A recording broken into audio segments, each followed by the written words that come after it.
प्रभातखबर.com, विश्वास वही, रफ्तार नहीं।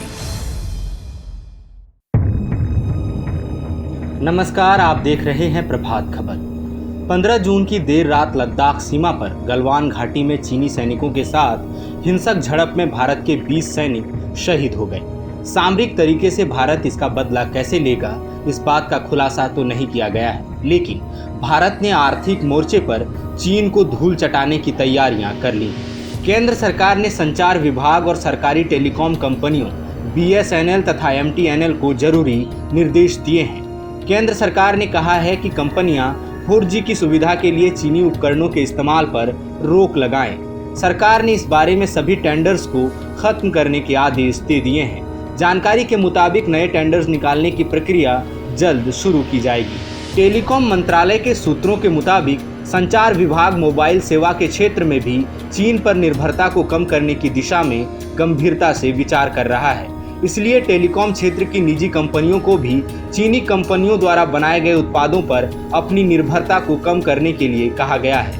बताया तो ये भी जा रहा है कि चीनी उपकरणों की सुरक्षा जांच अब बहुत सख्त हो सकती है। दरअसल चीन के उपकरणों पर कई बार सवाल उठाए गए हैं। चीनी कंपनी हुआवे और ZTE कटघरे में है। ये माना जाता रहा है कि इन कंपनियों में परोक्ष रूप से चीन की सरकार शामिल है।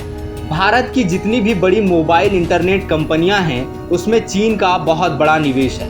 आंकड़ों के मुताबिक टेलीकॉम इक्विपमेंट का बाजार 12,000 करोड़ रुपए का है, जिसमें चाइनीज उत्पाद का शेयर करीब 25% है।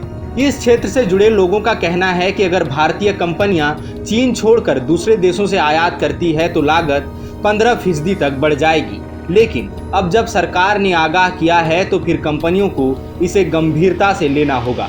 मोदी सरकार ने ये फैसला ऐसे वक्त में लिया है जब लद्दाख सीमा पर भारत और चीन के बीच हालात तनावपूर्ण बने हुए हैं। 15 जून की रात गलवान घाटी में दोनों देशों के सैनिकों के बीच हिंसक झड़प हुई थी। इसमें 20 भारतीय सैनिक शहीद हो गए थे, जबकि चीनी सेना के 43 जवान मारे गए या गंभीर रूप से जख्मी हुए। चीन ने अपनी ओर से इस बारे में कोई आधिकारिक बयान जारी नहीं किया है। व्यापारिक संगठन कैट यानी confederation of all India traders ने चीनी उत्पादों का बहिष्कार और भारतीय वस्तुओं को बढ़ावा देने वाले राष्ट्रीय अभियान को और अधिक तेज करने का फैसला किया है। संगठन ने 500 सामानों की सूची जारी की है। कहा जा रहा है कि इन सामानों का आयात चीन से नहीं किया जाएगा।